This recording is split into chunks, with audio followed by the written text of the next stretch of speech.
सभयवेन्द्रस्य पुण्डरीकाक्षपनादो स्वस्ति तेनस्तारक्षो अरिष्टनेमिः स्वस्ति नो बृहस्पतिर्दधातु मंगलायस्तनो हरिः दक्षिणस्तिक्स्थं पुष्पं कृत्वा श्रीमद्भागवत महापुराण बोधनम् सच्चिदानंद रूपाय विश्वोत्पत्त्यात् हेतवे तापत्रय विनाशाय श्रीकृष्णाय वयं नमः। श्रीमद्भागवत महापुराणाय नमो नमः। ध्यायामि सम्पूजयामि कृष्णाय वासुदेवाय हरये परमात्मने प्रणतः क्लेशनाशाय गोविन्दाय नमो नमः। श्रीरघुगोपालाय नमो नमः। ध्यायामि सम्पूजयामि शुभदेवाय नमो नमः। वृन्दादेव्यै नमो नमः। ध्यानार्थे अन्नक्षतपुष्पाणि समर्पयामि पञ्चोपचारे सम्पूज्य चरणोर्पाद्यम् हस्तोरर्घ्यमुखे आचमन्यं सर्वाङ्गे स्नानं जलं समर्पयामि। शीतवातो सन्धारित्यानि वय प्रभो मया ऋतानि पुष्पाणि पूजार्थं दीयताम्।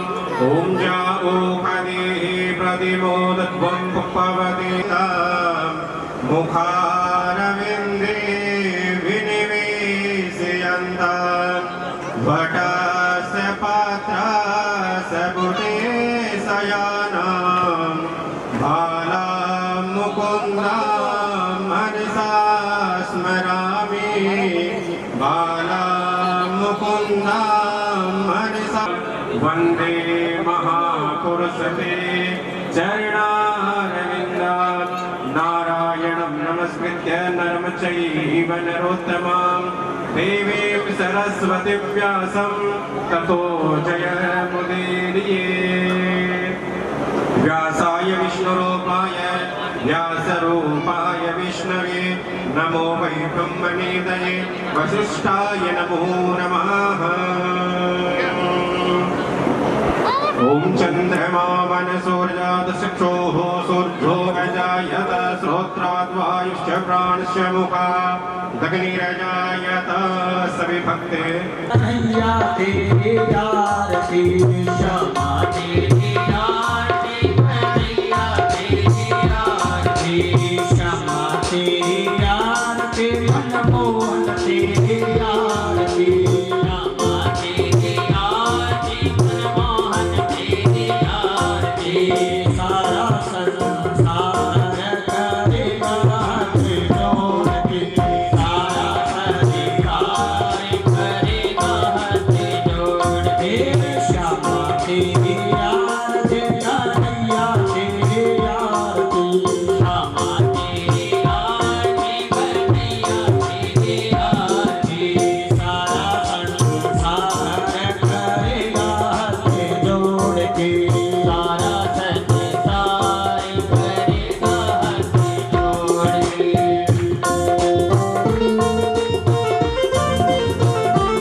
पृथिवी शान्तिरापः शान्तिरोगदयः शान्तिः वनस्पतयः शान्तिर्विश्वे देवाः शान्ति ब्रह्म शान्तिः सर्वगुण शान्तिः शान्तिरेव शान्तिः श्यामा शान्तिरेधिः देवादिवन्दनमात्मादिवन्दनमन्त्रमसवाङ्गलिं पुष्पं कृत्वा नानासुगन्धि पुष्पाणि यथा कालोद्भवानि च पुष्पाञ्जलिरमया दत्तम् गृहाण परमेश्वर मन्त्रपुष्पाञ्जलिं समर्पयामि। बोले भागवत महापुराण के राजा रामचंद्र भगवान श्री परमात्मने नमः।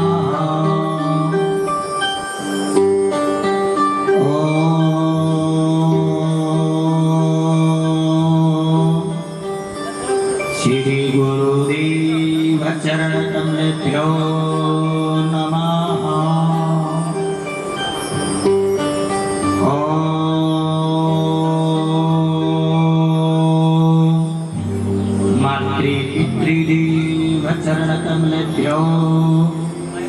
नमः।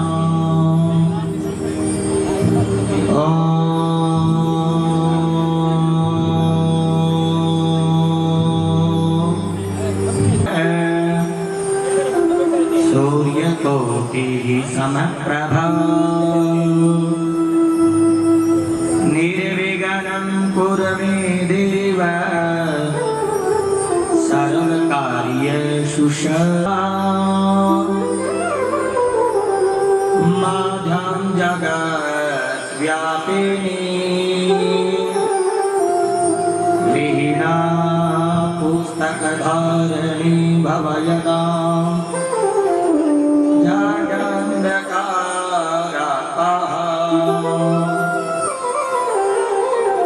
अस्ते स्फटिकमालिकां विदधति पद्मासने संस्थितां वन्दे तां परमेश्वरीं भगवती बुद्धिप्रदां शारदाम्। गुरुर्ब्रह्मा गुरुर्विष्णु गुरुर्देवो महेश्वर गुरुर्साक्षात् परं ब्रह्म तस्मै श्रीगुरवे नमः। ध्येयं सदा पर्वभावनमभीष्टदोहम् यथास्पदं शिववीरं चिरोतां शरण्यं विद्यार्थिहं प्रणतपालभवाब्धिपोतं वन्दे महापुरशते चरणारविन्दम्। वंशे विभूषितकरा नवनीलराभा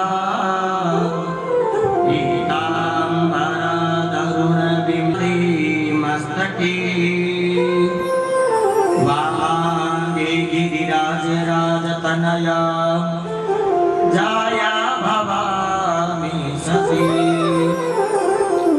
नन्दे स्कन्दगणादिराजसहितं श्रीविश्वनाथ प्रभो आसीमन्दिर संस्थितां किल गुरु देयात् सदा मङ्गलम्। सत्यं शिवं सुन्दरं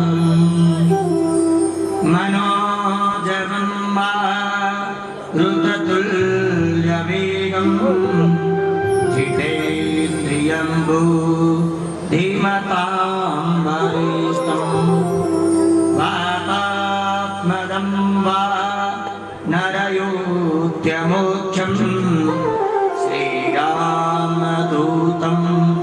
शरणं प्रपद्ये श्रीरामदूतं शरणं प्रपद्ये। मन्दं हसतं प्रभयालसन्तं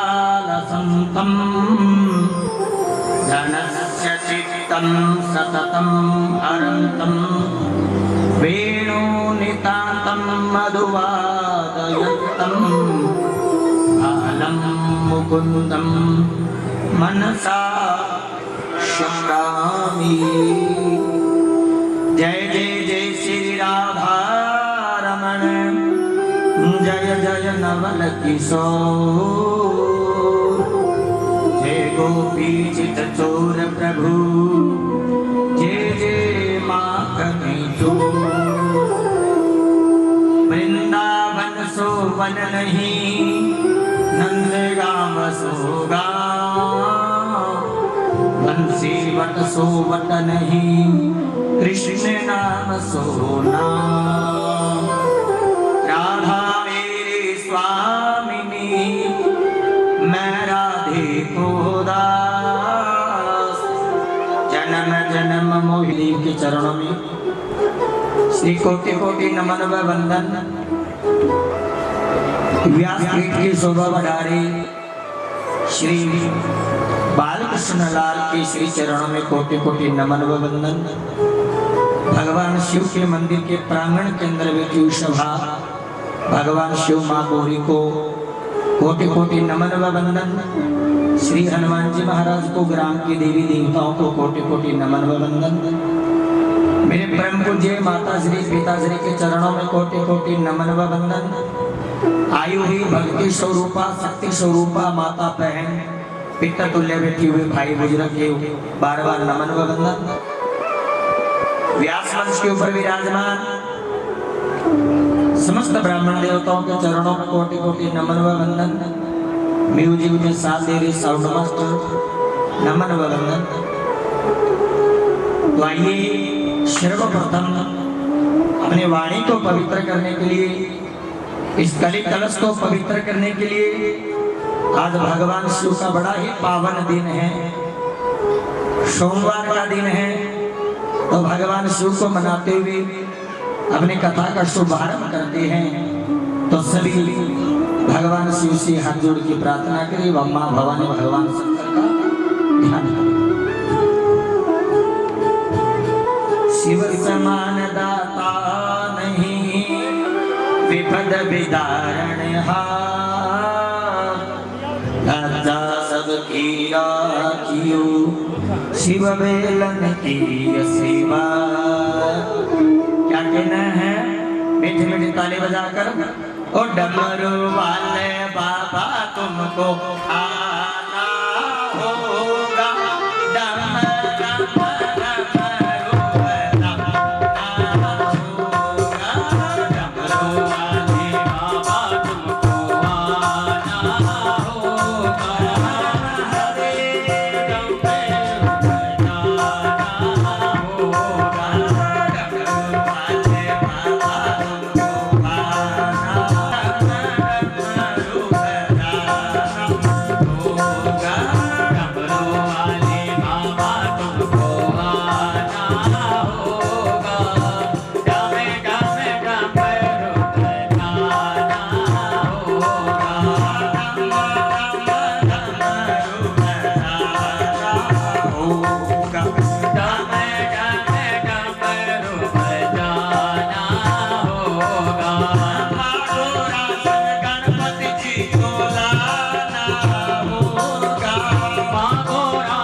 सबसे निराला है, वो तो भोले बाबा भाग्य कैसे निराला है, में त्रिशूल गले सर्पों की माला है, कान दिया पे ब्रज करे गाना होगा, डम डम डमरू बजाना होगा, कान दिए पे ब्रज कर आना होगा, डम डम डमरू बजाना होगा, डमरू वाले बाबा तुमको आना होगा, डम डम डमरू बजाना होगा, डम डम डमरू बजाना होगा।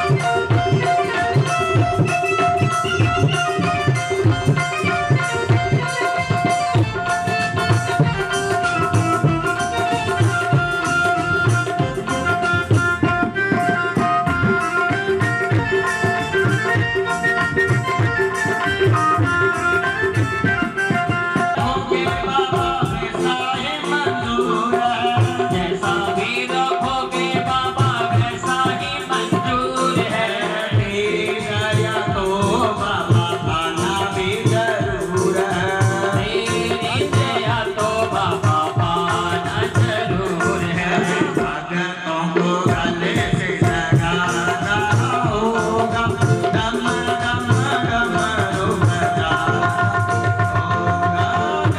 वाले बाबा तुमको आना होगा, डम डम डमरू बजाना होगा, डमरू वाले बाबा तुमको आना होगा, डम डम डमरू बजाना होगा, डमरू वाले बाबा तुमको आना होगा, डम डम डमरू बजाना होगा, डम डम डमरू बजाना होगा, डम डम डमरू बजाना होगा, डम डम डमरू बजाना होगा।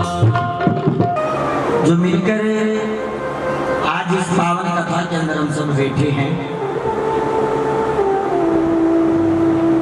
कल भी आपको बताया था कि भाग्योदयेन बहुजन्म समर्जितेन सत्संगम, जब परमपिता परमात्मा की कृपा होती है तब अपने जीवन के प्रारब्ध हैं वो उजागर होते हैं,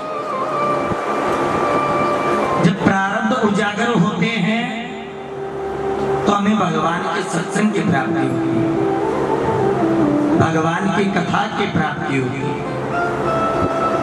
भगवान की कथा सुनने का अवसर मिलता है। कब? जब ठाकुर की कृपा होती है। तो आज आप सबका जो भक्तजन बैठे हैं, इनके ऊपर भगवान नारायण की विशेष कृपा है। तो इतने मंगलमय अनुष्ठान बिना भगवान नारायण की ये सफल नहीं हो सकता। कल आपने भागवत के महात्म्य के अंदर सुना कि धुंधकारी जैसे महाप्रेत जिन्होंने अपने जीवन में जितने गलत कार्य थे वो सब किए, लेकिन फिर भी करुणा निधान ठाकुर जी ने उनका भी उद्धार कर दिया। ये है भागवत। पापी से पापी मनुष्य को भी तार देती है भागवत। और हमारा गांव तो हरिपुरा बड़ा ही सज्जनों का गांव है, तो धार्मिक कार्य साल में 10 होते हैं, कभी कुछ कभी कुछ। इसको गांव मत मानो, इस भूमि को आप तीर्थ के समान मानो, क्योंकि ऐसे कार्य तीर्थों में होते हैं। तो तीर्थों में कब होते हैं? जब भगवान की कृपा होती है। तो एक बार हरिपुरा के नाम की ताली बजाओ।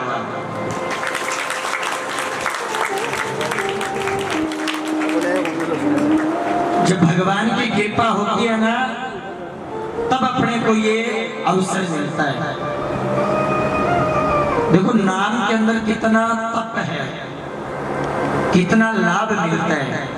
आज हम अपने बच्चों को लेकर आते हैं, ये संस्कार दे रहे हो जीवन में आप बच्चों को। जब अपने बच्चों को इस लाइन में नहीं लेके आएंगे तो इनको पता क्या होगा, ज्ञान कब मिलेगा इनको। हम अपने जीवन में कोई धर्म का कार्य करेंगे नहीं तो बच्चे जाएंगे कहाँ, और बच्चे जाएंगे नहीं तो जीवन में करना क्या, वो सीखेंगे कहाँ से।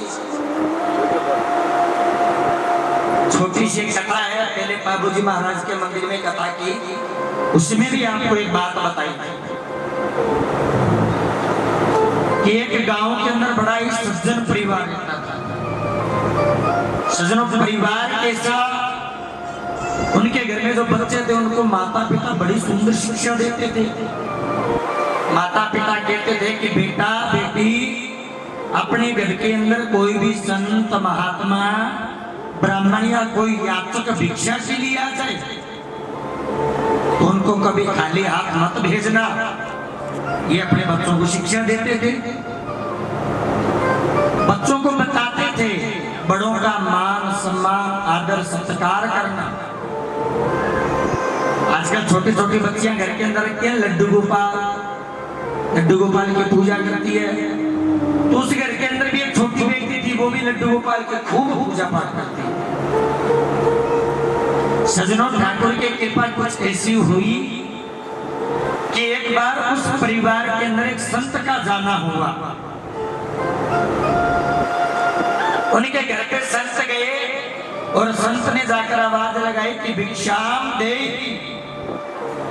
जैसे छोटी बेटी ने आवाज सुनी भिक्षाम दे, बेटी दौड़कर गेट पर गई, जाकर देखा कि एक संत आई है द्वार पे। माता पिता की शिक्षा दी हुई थी कि बेटी द्वार पे कोई भी याचक भिक्षा लेने आ जाए तो उनको खाली हाथ मत भेजना। संत कहने लगे कि बेटी भिक्षा दो, अगले घर भी जाना है।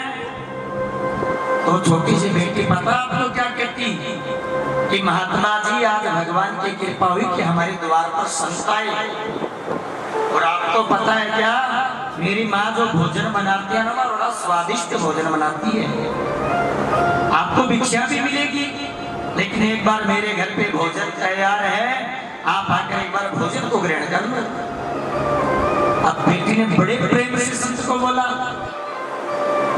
संत का मन है वो गदगद हो गया, आंखों में सजल हो गई, आंखों में प्रेम के आंसू भरकर संत बोले बेटी पूरे दिन इधर उधर जाकर भिक्षा मांगता हूँ, लेकिन कहीं भी मेरे को भिक्षा तो मिलती है, लेकिन ये जो मान सम्मान है ना ये नहीं मिलता।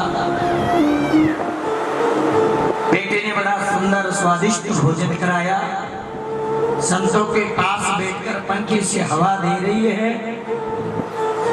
संत भोजन करके बड़े प्रसन्न हुए, कहने लगे बेटी मैं तेरे को कुछ देना चाहता हूँ।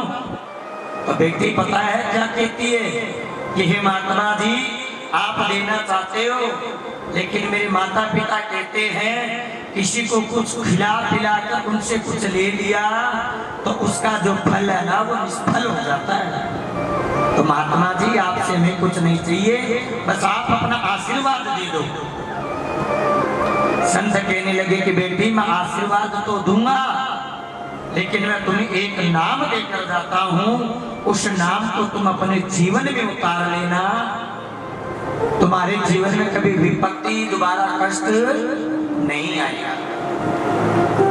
तो सज्जनों उस बेटे को क्या नाम दिया महात्मा जी ने, सुनो आप। जैसे ही बेटे को वो नाम मिला बेटी बहुत खुश हुई, और नाम क्या दिया कि हे द्वारिका के नाथ मेरा जीवन है आपके हाथ। ये बेटे को नाम दे दिया उस महात्मा ने जिस महात्मा को भोजन करवाया। तो बेटी कहने लगी कि हे महात्मा जिस नाम को कब कब जपना है, कब कब बोलना है। संत कहने लगे कि बेटी इसके लिए समय निकालने की जरूरत नहीं है, उठते बैठते सोते जागते चलते फिरते काम करते जिस भी हालात में हो भगवान का नाम लेना। श्वास श्वास में नाम बजो बिरता श्वास ना जाए। परमात्मा का नाम तो प्रत्येक श्वास में आना चाहिए। अब बेटी घर में झाड़ू निकाले तो भी नाम ले, हे द्वारिका के नाम मेरा जीवन है आपके हाथ। कोई भी कार्य करे, हे द्वारिका के नाम मेरा, अपना जीवन सौंप दो, फिर जीवन में पीछे देखने की जरूरत नहीं पड़ेगी। सजनों, समय ने कुछ ऐसी करवट ली, कहते हैं ना जिसके घर के अंदर बेटियां होती है वो घर नहीं वो स्वर्ग होता है। जिसके घर के अंदर बेटियां होती हैं वो घर स्वर्ग होता है। और सजनों, बेटी क्या धन है माता और पिता के, इस तरह पर विचार करो। बेटी को लक्ष्मी क्यों कहा गया, इस पर विचार करो। बेटी को शक्ति क्यों कहा गया, इस पर विचार करो। जब तक माता पिता के घर पर बेटी रहती है ना, उसके घर में कभी धन की कमी नहीं होती। इसलिए बेटी को लक्ष्मी कहा जाता है। क्या कहा जाता है? इतने पैसे कमाऊं कि मैं उच्च कुल के अंदर में मेरी बेटी का विवाह संस्कार करूं। आपने देखा होगा जब जब बेटियों की शादी होती है, मां रो लेती है, बेटियों के सामने गले लगाकर रोती है, तो कोई नहीं देखता। देखा है ना, बेटी की विदाई होती है तो माँ बहन भाई सब रोते हैं, बेटी के सामने की आज से हमारे घर से विदाई ले रही है। लेकिन जिस समय विदाई लेती है सजनों, पिता की वो शक्ति क्षीण हो जाती है। पूरे दिन भागदौड़ करता तब भी नहीं थकता, रात का विवाह होता है पिता तब भी नहीं थकता। लेकिन जिस समय बेटी विदाई लेती है ना, पिता अपनी हिम्मत को छोड़ देता है। मां रोकर सबको बताती है कि मेरी बेटी ने विदा ले लिया, तो कितना फूट फूट कर रोई। लेकिन उस पिता के दुख को देखो, उस पिता की तकलीफ को देखो कि पिता एक साइड में बैठकर रोता है। तो जिसके घर में भी बेटियां होती है ना, वो शक्ति होती है, वो लक्ष्मी होती है। मेरी बहनों, आप विचार करो, माता पिता हमेशा अपने गोत्र को छोड़ते हैं, कितने रिश्तों को छोड़ते हैं एक बेटी को उच्च कुल के अंदर विवाह करने के लिए। अच्छा देखते हैं, गलत देखते हैं, क्या करता है क्या नहीं करता, लेकिन अपनी एक छोटी सी भूल पे, एक छोटी सी गलती पर क्या कदम उठा लेते हैं। पिता का मान होती है बेटियां, जब बेटी गलत कदम उठाती है ना, तो ये सोचो कि आप अपने माता और पिता की लाश के ऊपर से निकली हो। पिता समाज में मुख दिखाने के लायक नहीं रहता, पिता की हिम्मत टूट जाती है, करते गलती खुद है, सजा भोगनी पड़ती है माता पिता को। तो मेरी बहनों, इस पे विचार करो कि भागवत क्या शिक्षा देती है, जीवन जीने की शैली क्या देती है, वही तो भागवत है। वैसे तो कहते हैं हरि अनंत, हरि कथा अनंता। इसको आप नहीं, एक जन्म नहीं 100 जन्म भी बीत जाए ना, तब भी जीवन में कभी कथाएं खत्म नहीं होगी। भगवान की एक लीला पर, एक शब्द पर हजारों हजारों श्लोक बना दिए ऋषियों ने, महात्माओं ने। क्या वो कथा कभी पूर्ण हो सकती है? नहीं हो सकती। तो छोटी सी बेटी संत का दिया हुआ नाम लेती, उस समय ने सजनों कुछ ऐसी करवट ली, छोटी बेटी जवान हो गई और पिता ने उच्च कुल देखा, अच्छा परिवार देखा और बेटी का विवाह कर दिया।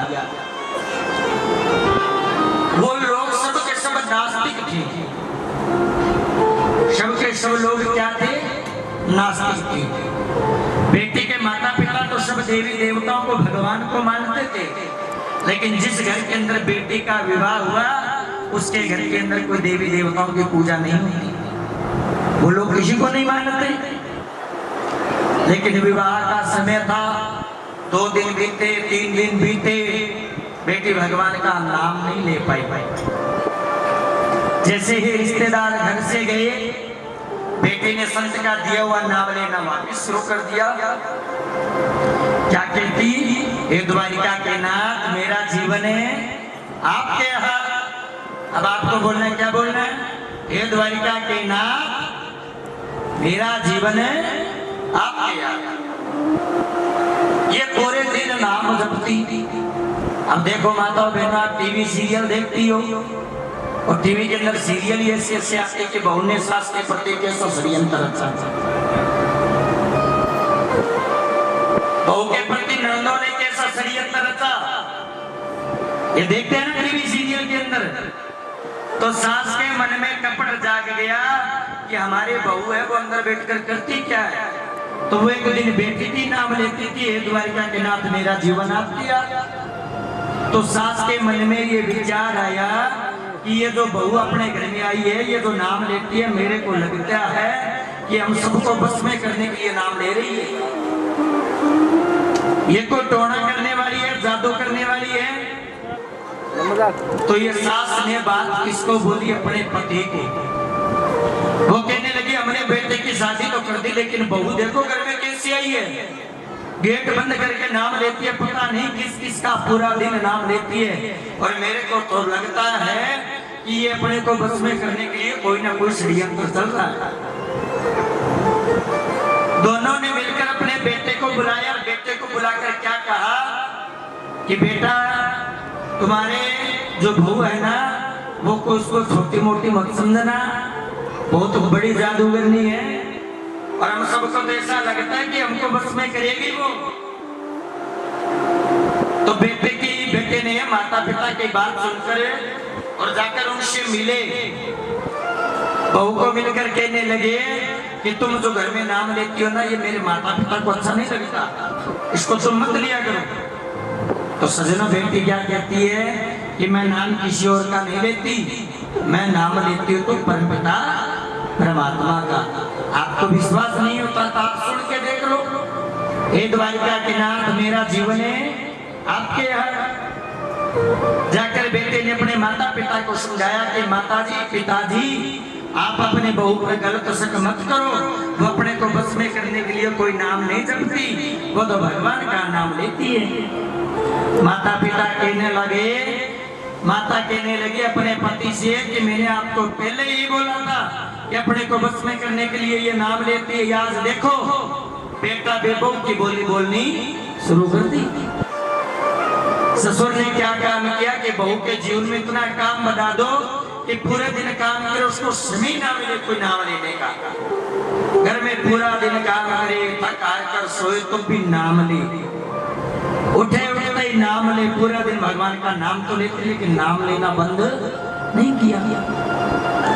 सास ससुर इतने निर्दयी हो गए कि उसके जीवन में काम और बढ़ा दिए, तो बेटी रोने लगी और रोते रोते भगवान को कहने लगी कि हे भगवान, खूब महात्मा जी मिले, घर में अच्छे सुख शांति से रहते थे, जितना मैंने नाम लिया उतनी मैंने तकलीफ ज्यादा मेरे आने लगी। आप तो नाम के बाद सुख के लिए बोल रहे थे, लेकिन सुख तो पता नहीं, दुख मेरे घर में तो बहुत आने लगा। तो वही संत एक दिन द्वार पर फिर आया। संत आकर आवाज लगाई कि भिक्षा दे ही। बेटी भिक्षा लेकर संत के पास गई। संत को बेटी ने पहचान लिया। संत को भिक्षा देते समय बेटी की आंखों में आंसू आ गए। संत कहने लगे कि बेटी तो भिक्षा नहीं देना चाहती तो मत तो रोक क्यों रही हो? तुम रोकर भिक्षा दोगे तो मैं भिक्षा ग्रहण नहीं कर पाऊंगा। बेटी कहने लगे कि महात्मा जी, मैंने आपको पहचान लिया, शायद आपने मेरे को पहचाना नहीं। मैंने बचपन में आपकी सेवा करी, तब आपने नाथ मेरा जीवन आपके हाथ, लेकिन आपने बोला हे भगवान, हे संत महात्मा, मैं तो जितना नाम लेती हूँ ना उससे ज्यादा तकलीफ मेरे को होती है घर के काम से। जितना नाम लेती हूँ उतना मेरे ऊपर तकलीफें ज्यादा आती है। तो संत ने बताया है उस बेटी को क्या कहा। संत कहने लगे कि बेटी तुमने बचपन से लेकर युवा अवस्था तक भगवान के नाम जपे, अब तेरे को काम करने की जरूरत नहीं, अब तुम उस द्वारिका को नाथ को बोलना। और क्या बोलना? जब भी घर में काम हो ये बोलना, हे द्वारिका के नाथ झाड़ू निकालना तेरे हाथ, हे द्वारिका के नाथ कपड़े धोने तेरे हाथ। संत ने कह दिया जो भी काम हो अब बोलना द्वारिका के नाथ। अब सास क्या काम करे? सुबह जल्दी उठे, बहू को काम लगा दे, वापिस सो जाए। और बहू भी उठकर भगवान को काम लगा देते कि हे द्वारिका के नाथ ये काम करना आपके यहाँ। अब सास उठकर देखे पूरे घर में काम हो गया, साफ सफाई, बर्तन, कपड़े, जो भी सारा काम। सास ने सोचा भी इतना जल्दी काम फटाफट ये निपटा देती है, क्या कारण हो सकता है? सास ने जल्दी उठकर एक दिन छिप कर देखा, बेटी नाम ले रही है, काम अपने आप हो रहा है, साकी चल रही है, गेहूं मिल रही है, आटा निकल रहा है। क्या नाम ले रही? हे द्वारिका के नाथ गेहूं पीसना आपके यहाँ। और सास गेट के पीछे खड़ी होकर देख रही। सास के मन में विचार आया, मैंने बहू को जाकर छेड़ दिया तो बहू को ये कहना, हे द्वारिका के नाथ मेरी सास को चकना तेरे यहाँ, ये नाम लिया तुम्हारा कल्याण हो जाएगा। अब वो घबरा गई, बेबी हमने बहू को कष्ट बहुत दिए, तकलीफ बहुत दी है, ये तो नाम जप करती थी लेकिन हमने इसके जीवन में दुख बहुत दिए। उसका जोर कहाँ चले? अपने पति पर। अब पति भी आकर छुप कर देखे, पति भी मन में विचार करे। बीज ने बोल दिया, हे द्वारिका के नाथ मेरे सास ससुर को ठिकाना लगाना तेरे यहाँ। अब इसको पता नहीं कि द्वारिका के नाथ है कौन। तो जो भगवान की पूजा करे उनको तो पता चले, हर आदमी को थोड़ी पता होता है। भगवान की भक्ति तो प्रेम से भाव से होती है। बेटे को इस बात पर विश्वास नहीं हुआ। बेटे ने भी कहा कि मैं खेत में पेड़ काट के वो घर में आकर गिर जाए तो मैं मान जाऊंगा कि उसका द्वारिका के नाथ काम है करता है। तो जैसे बहू ने ये बात सुनी, हाथ जोड़कर बोला, हे द्वारिका के नाथ ये काम करना तुम्हारे यहाँ। जैसे ही नाम लिया सजनों धड़ाम से आकर पेड़ उनके घर में गिर गया। सबने राइट हुई, राइट हुई।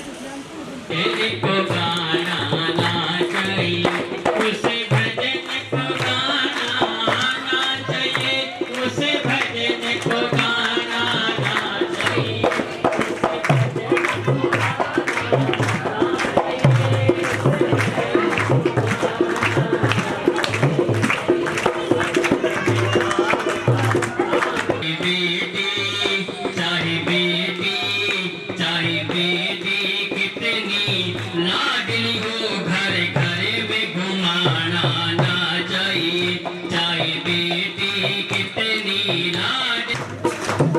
जिसे माँ ने हमको जन्म दिया, राधे राधे राधे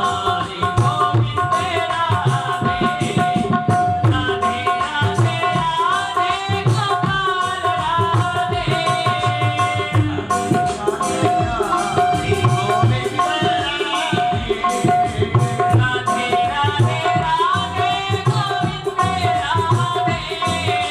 राधे, राधे राधे राधे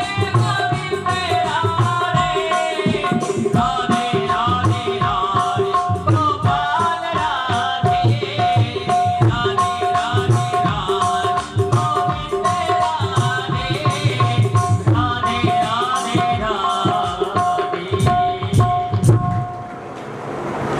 बोलिए राधे कृष्ण भगवान की।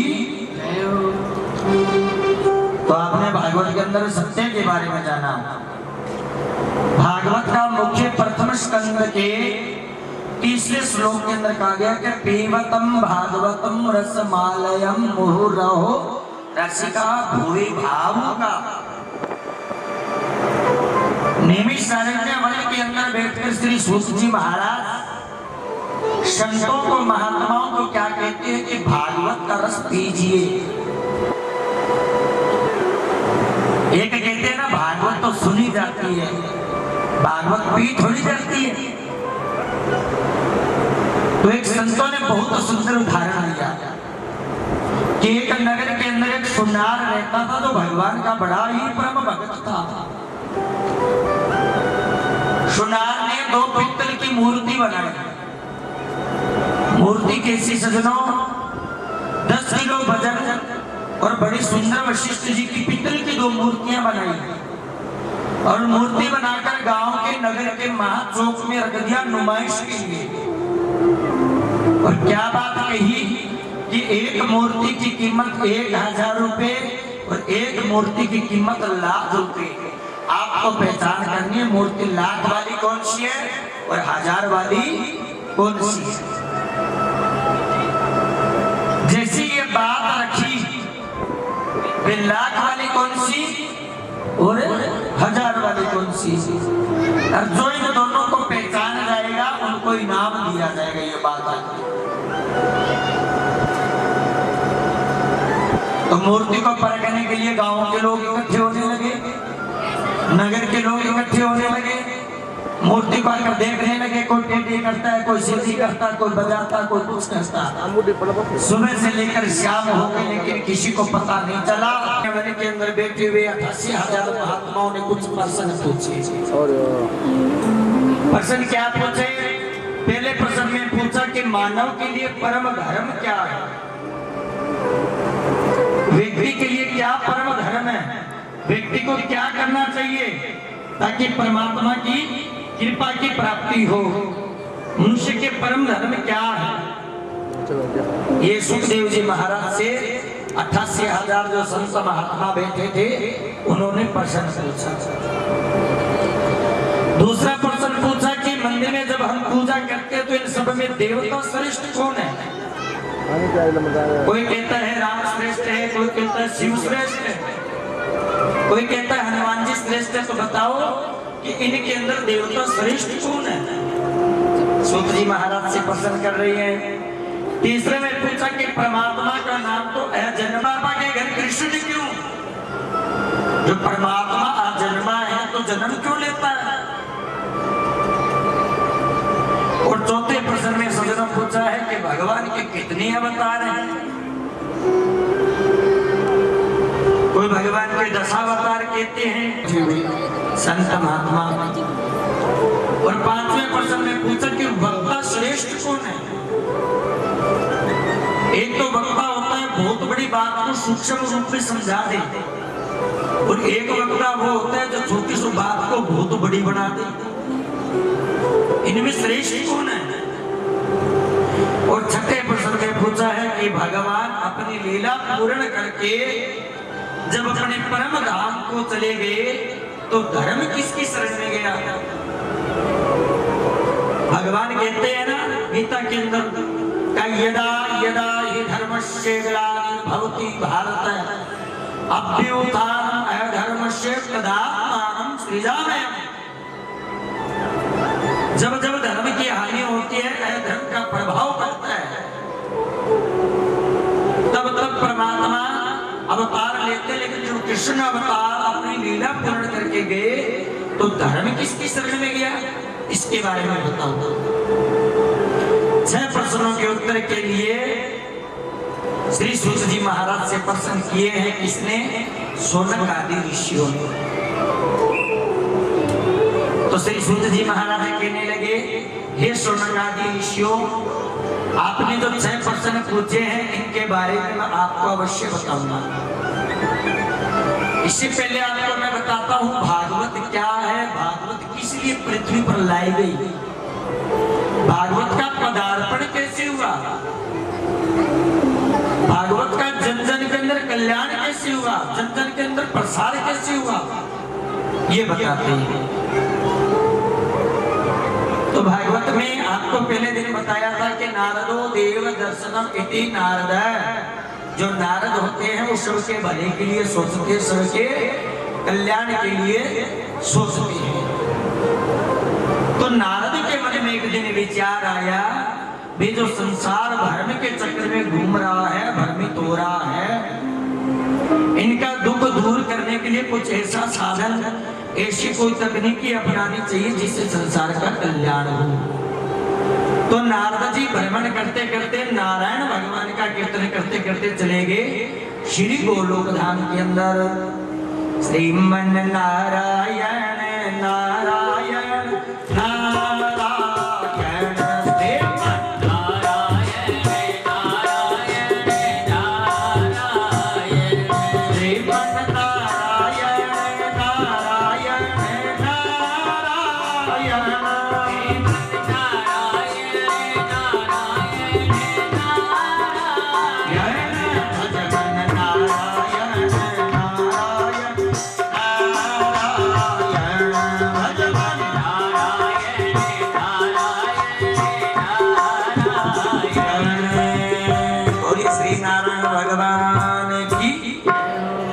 अब नारद जी नारायण नारायण नारायण करते करते चले गए गोलोक धाम के अंदर। सजनों, गोलोक धाम के अंदर कौन रहता है? मेरी माता बहन बताएगी। गोलोक धाम के अंदर रहते श्री राधा रानी जी। अब राधा रानी भगवान की लीला पूरे दिन गाती रहती है, पूरे दिन गुनगुनाती है, भगवान के नाम का संकीर्तन करती रहती है। और राधा रानी के पास एक सुख, संस्कृत का शब्द है सुख। सुख का मतलब होता है तोता। राधा रानी के पास एक तोता था और राधा रानी भगवान कृष्ण की जो लीला थी उस तोते को सुनाती थी। तो नारद जी राधा रानी को जाकर कहने लगी कि मैया, अब जैसे ही नारद जी को राधा रानी ने देखा तो राधा रानी देवऋषि नारद को प्रणाम कर रही है और देवऋषि नारद जी कहने लगे कि भैया, मैं आपके पास आया हूं संसार के कल्याण के लिए। तो राधा रानी कहने लगी, नारद जी आपको मैं कौन सा कल्याण करा सकती हूँ, क्या कर सकती हूँ? तब भगवान नारद कहने लगे कि भैया, आपके पास जो ज्ञान है ना, वो ज्ञान आप हमें दे दो। अब ज्ञान की कोई कमी थोड़ी है आपके पास, आप तो साक्षात ज्ञान के भंडार हो, ज्ञान के सागर हो। तब राधा रानी को नारद जी कहने लगे कि भैया, जो मेरे पास ज्ञान है उससे संसार का कल्याण नहीं हो सकता, लेकिन आपके पास जो ज्ञान है इससे पूरे संसार का कल्याण हो सकता है। आपके पास जो भागवत रूपी ज्ञान है वो आप हमें प्रदान करोगी तो जन जन में कल्याण होगा, भागवत सबका उद्धार करेगी। तो सुखदेव भगवान कहने लगे कि मैया रानी, जिस ज्ञान की बात नारद जी कर रही हैं, क्या वो भागवत का ज्ञान सबका कल्याण कर सकता है? राधा रानी कहने लगी, हे सुखदेव, वो ज्ञान ऐसा है जो जीवन में एक बार अपना लेता है उसका कल्याण होना निश्चित है। तो नारद जी ने माँ राधा रानी से कहा कि भैया, जो सुखदेव भगवान है आप इनको पृथ्वी पर भेजिए, ये जन जन में जाकर नारायण नारायण भगवान का जो गुणगान करेंगे, भागवत रूपी अमृत सबको पिलाएंगे, सबका कल्याण होगा। नारद जी ने मना कर दिया कि भैया, मैं पृथ्वी लोक पर नहीं जाऊंगा। पृथ्वी लोक पर चला गया तो भगवान की माया इतनी प्रबल है कि वो मेरे को जकड़ लेगी। जो मैं भगवान का नाम मैं खुद लेता हूं उसको मैं छूट जाऊंगा, वो नाम, उस नाम को मैं खुद नहीं ले पाऊंगा तो मैं संसार का कल्याण कैसे करूंगा? तब राधा रानी कहने लगी कि हे सुखदेव, आप पृथ्वी लोक पे जाओ, आपके ऊपर मेरी माया का कोई असर नहीं होगा, माया का कोई प्रभाव नहीं पड़ेगा। तो श्री सुखदेव जी महाराज को पृथ्वी लोक के लिए नारद जी ने क्या किया कि नारायण नारायण करते करते चले गए कैलाश पर्वत पर, क्योंकि सुखदेव भगवान का प्रागट्य करवाना ना पृथ्वी लोक पर। जब तक सुखदेव भगवान पृथ्वी लोक पर नहीं आएंगे तब तक संसार का कल्याण कैसे होगा? अब नारद जी कीर्तन करते करते पहुंचे कैलाश पर्वत पे। अब कैलाश पर्वत पर कौन रहता है? भगवान शिव। और क्या कहना है? ओम नमः शिवाय, ओम नमः शिवाय, हर हर भोले नमः शिवाय, ओम नमः शिवाय, ओम नमः शिवाय, हर हर भोले नमः शिवाय। ओम नमः शिवाय, ओम नमः शिवाय, हर हर भोले नमः शिवाय। नमः शिवाय, ओम नमः शिवाय, हर हर भोले नमः शिवाय। बोलिए शंकर भगवान की। अब नारद जी पहुंचे हैं कैलाश पर्वत पे। अब कैलाश पर्वत पर क्या देखा कि भगवान शिव को तपस्या में ली और माता पार्वती कर रही थी भगवान शिव की आराधना, भगवान शिव की शिवलिंग की पूजा। जैसे ही पूजा कर रही थी तो नारद जी पहुंचे और नारद जी को देखकर माता ने पार्वती ने प्रणाम किया। अब माता पार्वती नारद जी को गुरु भाव से देखती है और नारद जी माता पार्वती को माता के भाव से देखते हैं। तो माता पार्वती कहने लगी कि नारद जी काफी समय हो गया, आपका इधर कैसे आना हुआ? बहुत समय बीत गया, आप तो कभी आए नहीं। तब नारद जी कहने लगे कि माता करे तो करे क्या, जाए तो जाए कहाँ? किसी के बीच में प्रेम नहीं है, सब दुनिया स्वार्थी है, सब दुनिया भ्रमित हो रही है और जब तक किसी के बीच में प्रेम नहीं होता तो वहां नारद नहीं जाता। अब आपने देखा होगा जिसके घर में सुख शांति हो वहां नारद जी चले जाएंगे तो झगड़ा होना निश्चित है, और जिसके घर में झगड़े होते और वहां नारद जी चले जाएंगे तो उसके घर में सुख शांति होगी। यह नारद जी की विशेषता है। नारम ज्ञानम ददाति इति नारद, जो ज्ञान देने वाले हैं वह है नारद। तो माता पार्वती कहने लगे कि नारद जी प्रेम किसी के बीच में होता होगा नहीं होगा हमें नहीं पता, लेकिन भगवान शिव का हमारा प्रेम है ना वो तो बड़ा अटूट प्रेम है। वो कोई प्रेम ऐसा वैसा प्रेम नहीं है, वो तो अटूट प्रेम है। तब माता पार्वती कहने लगी, नारद जी कहने लगे कि माता आप रहने दो, मैं बैकुंठ में गया तो लक्ष्मी और नारायण दोनों रुष्ट हैं, ब्रह्मांड में गया तो ब्रह्माणी और ब्रह्मदेव भी आपस में नहीं बोलते, तो मैंने सोचा चलो माता पार्वती से मिल आता हूं, और आज आपको देखा तो भी मन में शांति नहीं हुई। तो माता पार्वती जी कहने लगे कि नारद जी ऐसी कोई बात नहीं है, भगवान शिव को हमसे बहुत प्रेम करते हैं। तब भगवान नारद जी कहने लगे कि भैया भगवान शिव आपसे प्रेम करते तो आपसे कोई बातें थोड़ी छुपाते। तो नारद जी को पार्वती कहने लगे कि नारद जी आप कौन सी बात की बात कर रहे हो, कौन सी बात छुपाई है भगवान ने? जो कहते हैं भगवान तपस्या के अंदर भगवान शिव राम को देखते हैं तो राम की आराधना करते हुए राम का जो प्राइवेट स्वरूप है वो भगवान को भी बताते हैं। कहते हैं गुरु के मंत्र को, गुरु को हमेशा गोपनीय रखा जाता है, लेकिन वो भी गुरु का नाम भी मेरे को बताते हैं। आप कौन सी बात की बात कर रहे हो? तब नारद जी कहने लगे कि माता भगवान ने आपको सब बातें बताई होगी, लेकिन क्या आपको ये पता है भगवान शिव के गले के अंदर जो मुंड माला है वो किसकी है? इसके बारे में आपको पता है क्या कि भगवान शिव ने जो मुंड माला धारण कर रखी है वो किसकी है? तो पार्वती कहने लगी भगवान ने सब बातें बताई, लेकिन ये कभी चर्चा नहीं की ये मुंड लीला होती है। अब सजनों माता पार्वती जो भगवान शिव की शिवलिंग की पूजा कर रही थी वो पूजा बीच में अधूरी छोड़ दी। पूजा को छोड़कर मलिन वस्त्र धारण कर लिए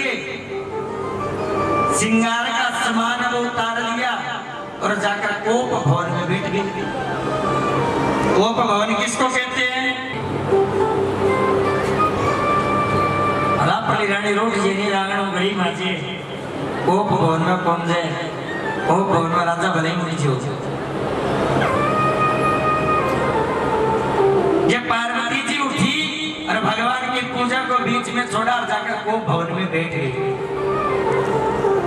भगवान शिव ने आकर देखा भी ये क्या हो गया, आज पूजा भी अधूरी, पार्वती का श्रृंगार भी बिखरा हुआ। नंदी से पूछा देवी पार्वती कहाँ है? नंदी हाथ जोड़कर बोलने लगे कि हे भोले बाबा, माता पार्वती तो आज बड़ी क्रोधित है और कोप भवन में आपका इंतजार कर रही है। भगवान शिव समझ गए कि कोप भवन में पार्वती बैठी है तो आज वो मेरे से रुष्ट हैं। भगवान जाकर माता पार्वती को मनाने लगे, उनको समझाने लगे, कहने लगे कि देवी ऐसी क्या बात हो गई जो पूजा भी बीच में अधूरी रख के आ गई और ये क्या दशा बना ली खुद की? मलिन वस्त्र धारण कर लिए, श्रृंगार तुमने उतार दिया, क्या ये तुमको शोभा देता है?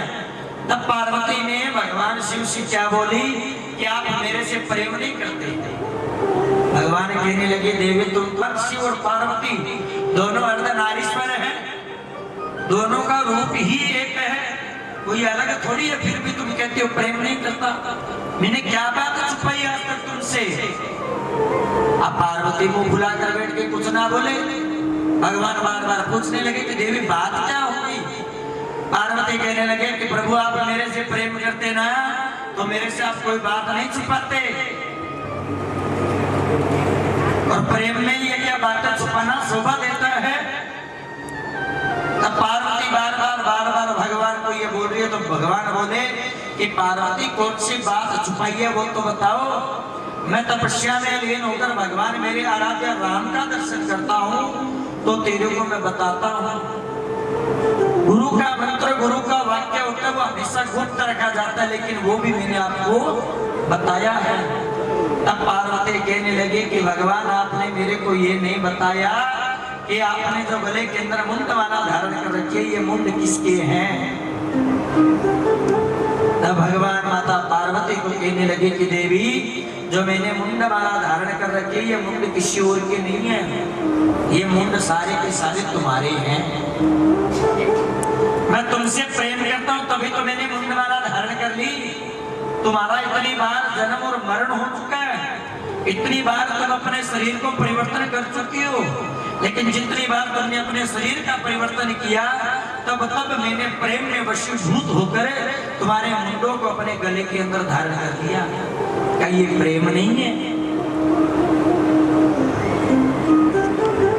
जैसी ये बात बोले भगवान शिव ने, पार्वती और क्रोधित हो गई कि भगवान मेरा तो जन्म और मरण इतनी बार हो गया और आपका एक बार भी नहीं हुआ, आपने ऐसी कौन सी जड़ी बूटी खा रखी है? तब भगवान कहने लगे कि मैंने उस अमृत रूपी कथा का पान कर रखा है जिसको व्यक्ति जीवन में उतार लेता है तो उसका जन्म और मरण से मुक्त हो जाता है। वह अमर कथा का जो रस मैंने जीवन में उतारा उसके कारण मैं जन्म और मरण से बाहर हूँ। तब पार्वती ने भगवान शिव से हाथ जोड़कर प्रार्थना की कि भगवान जिस अमृत रूपी कथा का ज्ञान आपको है और आपकी थोड़ी सी कृपा हो जाए तो अमृत का ज्ञान आप मेरे को भी पिला दीजिए।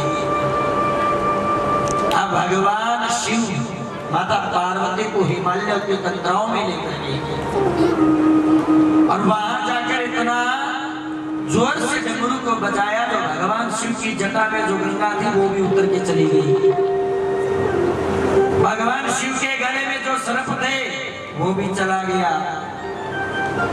अब कानों में कुंडल देखो भगवान शिव के कैसे बिच्छू के बने हुए, वो भी उतर कर चला गया। मस्तक पे चंद्रमा वो भी चला गया। क्यों? भगवान सुखदेव का पदार्पण करवाना ना, पृथ्वी पर लेकर आना है सुखदेव भगवान को। अब उधर देखो हिमालय के कंदराओं के अंदर सुखदेव के माता पिता एक तोता और उसकी पत्नी उस हिमालय की कंदरा में रहती थी, जो अंडे के रूप में सुखदेव का जन्म कराकर जैसे भगवान शिव ने डमरू बजाया तो वहां से उठकर बाहर चली गई। हिमालय के कंदराओं में ठंडी हवा, बर्फीली हवा चली और भगवान शिव माता पार्वती को अंदर लेकर गई। उन माता पार्वती को यही भागवत सुना रहे हैं जिस भागवत को आज हम लोग सुन रहे हैं। यह वही भागवत है जिस भागवत को नारायण ने ब्रह्मा को दी। ब्रह्मा ने नारद को दी और नारद ने वेद व्यास जी को दी और वेद व्यास जी ने सुखदेव को दी। और वही भागवत है जो भगवान शिव माता पार्वती को सुना रहे हैं। ये कोई अलग नहीं है। माता पार्वती को कहने लगे कि जब तक मैं भागवत सुनाऊं आप मेरे सन्मुख होकर सुनो। कहते ना भागवत जब भी सुनो सामने बैठकर सुनना चाहिए, कभी पीछे बैठकर मत सुनना चाहिए। भगवान शिव ने महापार्वती को सन्मुख बिठा लिया और भागवत करना शुरू कर दी। अब भगवान शिव को अपनी आंखों को बंद कर दिया और भगवान की लीला को आरंभ कर दिया। भगवान की पूरी कथा बताते गए और देवी को बोला कि पार्वती जब तक मैं कथा कहूं तब तक तुमको ये बोलना है ओम ओम ओम ओम शब्द का उच्चारण करते रहना जब तक मैं भागवत करता। अब पार्वती ने एक दिन बीता, 2 दिन बीते, 3 दिन बीते, 4थे दिन के अंदर उद्धव जी का संवाद आया। तब भगवान ने बोला बोली शंकर भगवान की, कृष्ण कन्हैया लाल की। जैसे ही पूरी भागवत सुना दी तब पार्वती कहने लगी कि भगवान भागवत हो गई। तो भगवान कहने लगे कि पार्वती भागवत हो गई, ये क्या बात बोल रही हो? क्या तुमने भागवत नहीं सुनी? तो पार्वती कहने लगे कि भगवान जिस समय आप उद्धव जी की चर्चा कर रहे थे मेरे को उद्धव जी की कथा के बाद कुछ याद ही नहीं। उधर भागवत का प्रभाव इतना बड़ा कि अंडे के रूप से सुखदेव तोता वो बाहर आ गया। बोलिए सुखदेव भगवान की जय हो। सुखदेव सुख तोते के रूप में प्रागट्य हो गया। अब सुखदेव ने सोचा पार्वती तो सो गई है और ओम ओम शब्द उच्चारण बंद होने लगा। तो सुखदेव ने भगवान कथा करते रहे। सुखदेव बोलता रहा भागवत चलती रही। भगवान शिव सुखदेव को सुनाते गए। जैसे 7 दिन की भागवत हुई पार्वती की आंख खुली तो सुखदेव के अंदर वो बल आ गया भागवत से। भगवान शिव कहने लगे देवी तुमने जब कथा सुनी नहीं तो ओम ओम ओम ओम ये शब्द कौन बोल रहा था? भगवान शिव क्रोध में उठे, हाथ में त्रिशूल लिया और तोते ने देखा आज तो भगवान छोड़ेंगे नहीं। अब आगे आगे सुखदेव उठता जा रहा है, पीछे पीछे भगवान शिव उठते उठते उठते उठते कहां पहुंच गए? बद्रीनाथ धाम सरस्वती नदी के तट के किनारे वेद व्यास जी महाराज का आश्रम था, जहां पर सम्यपाद नाम की कुटिया बनी हुई थी। उस आश्रम के अंदर भगवान के शिव की तपस्या कर रहे थे श्री वेद व्यास जी महाराज।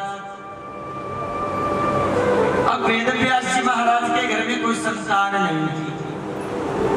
उनकी पत्नी का नाम था बीटिका देवी। क्या नाम था? बीटिका देवी। बीटिका देवी भगवान का नाम भी ले रही थी, स्नान करके अपने बालों को बहा रही थी। जैसे उनको वासी आई उड़ता हुआ तोता मुख के द्वार से होकर उनके गर्भ में जाकर बैठ गए। अब भगवान शिव सम्यपाद आश्रम के बाहर जाकर वेद व्यास जी को पुकारते हैं कि तुम्हारी पत्नी के गर्भ के अंदर मेरा शत्रु जाकर छुप गया है, इसको बाहर निकालो वरना मैं मार दूंगा। जैसी ये बात बोले तो भगवान सुखदेव वेद व्यास जी महाराज भगवान को कहने लगे कि महाराज जब सुखदेव मेरी पत्नी के गर्भ के अंदर चला गया है तो जैसे ही इसका जन्म होगा आप इनको मार देना। सुखदेव को पृथ्वी पर क्यों भेजा? इसलिए भेजा कि सुखदेव जब तक पृथ्वी पर नहीं आएगा ना, तब तक जन जन के अंदर भागवत का प्रचार और प्रसार नहीं होगा। क्योंकि जो ज्ञान राधा रानी को था ना, वो ज्ञान सुखदेव को था, और सुखदेव को पृथ्वी पर आना जरूरी था। ये तो एक लीला थी भगवान की जन्म करवाने की। वही जो राम रची राखा होता, वही है जो राम ने रच रखा है। अब कहते हैं ना कि पंडित जी भूत बीजिया काम ही को नहीं निकल गया। कहते हैं ना सकल पदार्थ है जग माही, और कर्म हीन नर पावत नाही। सकल पदार्थ है संसार में, लेकिन जो कर्महीन व्यक्ति होते हैं ना, उनको मिलता नहीं है। आज हम बोल रहे वो सुन नहीं पा रहे। क्यों नहीं सुन पा रहे? क्योंकि वो कर्मों से हीन है। भगवान नहीं चाहते कि वो सुने, वो चाहते तो वो आते, और आते तो उनको ज्ञान होता। अब देखो सजनों, सुखदेव भीतिका देवी के गर्भ में तो चला गया। अब गर्भ को उन्होंने, सुखदेव ने मंदिर बना लिया। तो गर्भ की जो पीड़ा होती है वो असहनीय पीड़ा होती है। गर्भ की पीड़ा को सहन नहीं कर सकता। संसार में सबसे ज्यादा तकलीफ होती है तो गर्भ के अंदर होती है और कहीं नहीं होती। उस गर्भ की पीड़ा को भूलकर सुखदेव ने तो माता भीतिका देवी के गर्भ को अपना घर बना लिया, और घर भी मंदिर के जैसा। जो भगवान की लीला कथा सुनी वो भीतिका देवी के गर्भ के अंदर गाते थे। एक दिन भीतिका देवी आकर वेद व्यास जी को क्या कहने लगी कि महाराज देखो, मेरे पेट के अंदर से मेरे को ऐसा लगता है कि वेद मंत्रों की ध्वनि निकल रही है। 12 वर्ष सुखदेव भीतिका देवी के गर्भ के अंदर 12 वर्ष तक टिके रहे। वेद व्यास जी कहने लगे, हे सुखदेव, अब तुम्हारे माता को गर्भ की पीड़ा सहन नहीं हो पा रही, अब तुम गर्भ से बाहर आओ। तो सुखदेव अंदर से क्या कहते कि पिताजी, मैं गर्भ से तो बाहर आ जाऊंगा, लेकिन भगवान की वैष्णवी माया इतनी प्रबल है कि मेरे को जकड़ लेगी, और मैं संसार में आना तो चाहता हूं, लेकिन माया के वशीभूत होना नहीं चाहता। वेद व्यास जी कहने लगे कि सुखदेव आप जन्म लो, आपके ऊपर ऐसा कोई प्रभाव नहीं होगा जो आपको माया जकड़ ले। तब वेद व्यास जी क्या कहते हैं, मैं मायापति जब विष्णु आकर मेरे को कहेंगे तब मेरा पदार्पण होगा, तब मेरा जन्म होगा। तो सजनों, माता भीतिका देवी के पास आकर भगवान नारायण ने ये सुखदेव को वचन दिया कि सुखदेव, अब तुम्हारा जन्म लेने का समय हो गया है, मेरी माया का प्रभाव तुम्हारे ऊपर नहीं होगा, तुम जन्म लो। तब नारद जी कहने लगे कि भगवान ये जन्म तो ले ले, लेकिन भगवान शिव जी को मारने के लिए तैयार है, ये मारेंगे। तब नारद जी कहने लगे, ये मार तो देंगे, लेकिन भागवत की एक विशेषता है, ये अमर कथा के नाम से जाने जाती है, जो इसने सुन लिया वो अमर हो जाएगा, लेकिन इसको शिव मार देंगे तो वरदान को फेल हो जाएगा, निष्फल हो जाएगा। और वरदान को सफल जब भगवान ही नहीं करेंगे तो सफल करेगा कौन? तब भगवान ने वचन दिया कि जो भागवत सुनेगा वो अमर तो नहीं होगा, लेकिन जन्म मरण के चक्कर से अवश्य छूट जाएगा। बोली नारायण भगवान की। अब सुखदेव जी महाराज का जन्म लेने का समय आ गया है। अब सुखदेव जी महाराज ने 12 वर्ष के बाद मातृगर्भ से जन्म लिया, तो समस्त देवी देवता अंतर ध्यान हो गए और भगवान सुखदेव का जन्म हो गया। बोले सुखदेव भगवान की जय हो।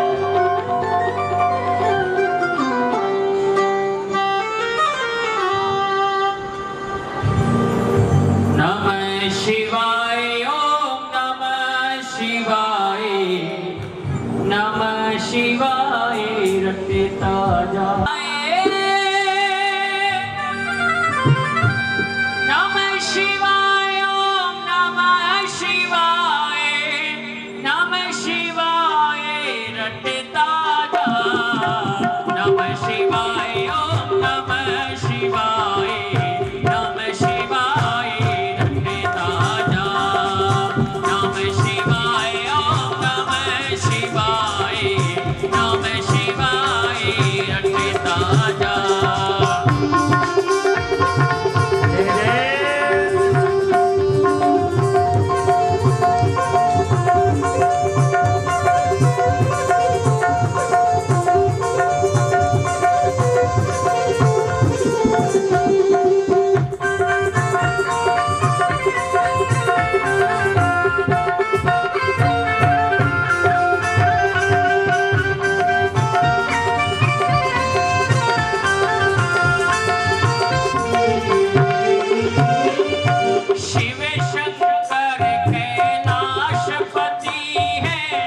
नमः शिवाय रटे ताजा नमः शिवाय ओम नमः शिवाय नमः शिवाय रटे ताजा नमः शिवाय ओम नमः शिवाय नमः शिवाय रटे ताजा नमः शिवाय रटे ताजा।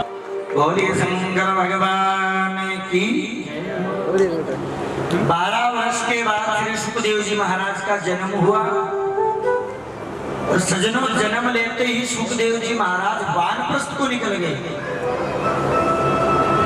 जब बच्चा जन्म लेता है और 12 वर्ष की आयु का बच्चा कैसा होता है, तुरंत वैसे स्वरूप में आकर सुखदेव जी महाराज वानप्रस्थ आश्रम के लिए निकल गए, वन की ओर निकल गए। अब बिटिका देवी और वेदव्यास जी महाराज अपने पुत्र के लिए पुत्र पुत्र कहते कहते वेदव्यास जी पीछे दौड़ते